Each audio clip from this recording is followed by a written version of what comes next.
Hello friends, welcome to everyone to my channel বুধে ফেয়ার। আমি আমার চ্যানেলে সবাইকে ওয়েলকাম করছি and wish you a very good morning to everyone. সবাইকে শুভ সকাল। তো চলো শুরু করছি আমরা যেটা আলোচনা করার। দেখো, আমরা সমন্বয় সাধন দক্ষতার ওপর ইভিএস থেকে লেসন প্ল্যান আলোচনা করছি, তাই তো? তাহলে আজকে আমরা ইভিএসের একটা সাব ইউনিট দেখতেই পাচ্ছ, প্রাণীজ খাবার, বর্গীয় জ, সেখানে প্রাণীজ খাবার রয়েছে, সেটা সম্পর্কে আজকে আমরা আলোচনা করব। তাহলে প্রথমে দেখো প্রশিক্ষণ কেন্দ্রের নাম, তারপর হচ্ছে শ্রেণী, তারপর হচ্ছে শিক্ষার্থীর সংখ্যা, তারপর হচ্ছে শিক্ষার্থী শিক্ষকের নাম, তারপর হচ্ছে ক্রমিক নাম্বার, সময়, তারিখ, এগুলো লেফট হ্যান্ড সাইডের কাজ সেম টু সেম থাকবা।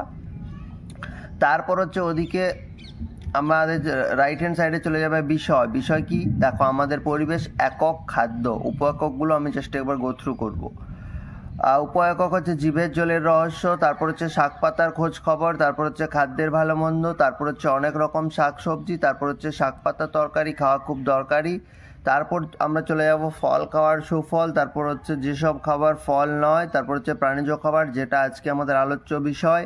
তারপর হচ্ছে দুধ, দই, ছানা, ভাজা খাবার, উনুনের আগুন, থালা বাসন, চল্ল খাবার দেশে বিদেশে, ফাইনালি পশুপালন আর আগুনের ইতিহাস। আজকের পাঠ হচ্ছে প্রাণীজ খাবার। দেখো, প্রাণীজ খাবারে আমি একটু মার্ক করে দিয়েছি যাতে পরীক্ষকের বুঝতে সুবিধা হয়, ঠিক আছে? এরপর আমরা সোজাসুজি কম্পোনেন্টসে চলে যাব। আচরণাঙ্গ সমূহ, শিক্ষার্থীর কাছ থেকে দৃষ্টান্ত গ্রহণ, শিক্ষার্থীর দ্বারা যথাযথ উদাহরণ, শিক্ষার্থীর দ্বারা অন্যান্য বিষয়ের সাথে সমন্বয় সাধন এবং সাধারণীকরণ। আই হোপ দৃষ্টান্ত গ্রহণ এবং উদাহরণ, এই দুটো কম্পোনেন্টসের মাঝখানে যে বেসিক ডিফারেন্স রয়েছে এগুলো আমি প্রথম প্ল্যান থেকে আলোচনা করছি, একদম ডিটেলে সব বিষয়টা ক্লিয়ার হয়ে গেছে, এইটুকু আশা করতেই পারি, ঠিক আছে? এরপরে যদি কারো প্রবলেম থেকে থাকে আমাকে অবশ্যই জানাবে, আমি কোয়ারি সলভ করার চেষ্টা করব। এরপর চলে যাই। দেখো, প্রথমে বিষয় লিখে নেবে। বিষয় হচ্ছে এখানে আজকের বিষয় কি? আজকের বিষয় হচ্ছে প্রাণীজ খাবার, এটা লিখে নেবে।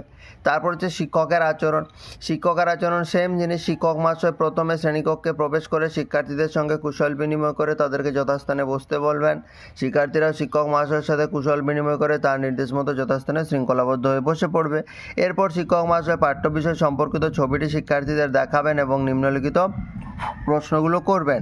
শিক্ষার্থীরা ছবিটা ভালো করে দেখবে এবং প্রশ্নের উত্তর দেওয়ার চেষ্টা করবে। এরপর হচ্ছে তোমার ক্যালমা, প্রশ্নগুলো তুমি কিভাবে সাজাবে যাতে করে কম্পোনেন্টগুলো ফেলা যায়। দেখো, বলো তো লুৎফার পছন্দের খাবার কি? পড়ার মধ্যে আছে লুৎফার পছন্দের খাবার হচ্ছে মাছ।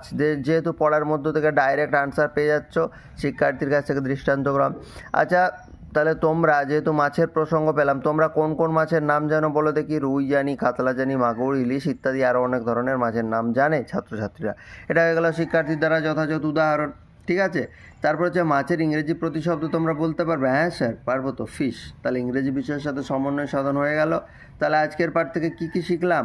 বিভিন্ন ধরনের প্রাণীজ খাবার সম্পর্কে জানলাম স্যার, যেমন মাছ, মাংস, ডিম। পড়াটার মধ্যে দেখবে এগুলো আলোচনা করা আছে। এটাই শিখলাম প্রাণীজ খাবার বলতে কি বোঝায়, এবং বিভিন্ন প্রাণীজ খাবারের নাম জানলাম, সাধারণীকরণ। তাহলে হয়ে গেল প্ল্যানটা। দেখো, চারখানা কম্পোনেন্ট আছে আমার। একটা হচ্ছে দৃষ্টান্ত গ্রহণ, এমনভাবে প্রশ্ন করতে হবে যাতে ডাইরেক্টলি আনসারটা পড়ার মধ্য থেকে পাওয়া যায়। তারপরে হবে শিক্ষার্থীর দ্বারা যথাযথ উদাহরণ, ওই যে প্রশ্নটার আনসারটা তারা দেবে সেখান থেকে রিলেট করে, পড়ার বাইরে, পড়ার মধ্যে উল্লেখ থাকবে না বাট প্রাসঙ্গিক, রিলিভেন্ট, সেরকম কিছু করা যায়।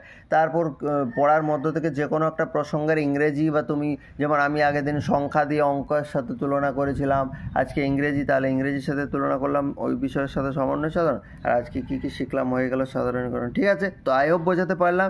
দেখো, এগুলো এই পরবর্তী প্ল্যানগুলো আমার অত লেন্দি হচ্ছে না, 3 মিনিট, 4 মিনিট, 5 মিনিট, 6 মিনিটের মধ্যে হয়ে যাচ্ছে। বাট কেউ যদি ডিটেলে একদম প্রত্যেকটা জিনিস বুঝে করতে চাও, তাহলে একদম প্লেলিস্টের প্রথমের ভিডিওগুলো দেখো, ওগুলো ডিটেলে আলোচনা করা আছে, সেগুলো দেখে যদি এগুলো দেখো কোনো প্রবলেম হওয়ার কথা না, ঠিক আছে? তো আই হোপ বোঝাতে পেরেছি। এখানেই শেষ করছি ভিডিওটা। Thank you, have a good day. পরের ভিডিওতে দেখা হচ্ছে।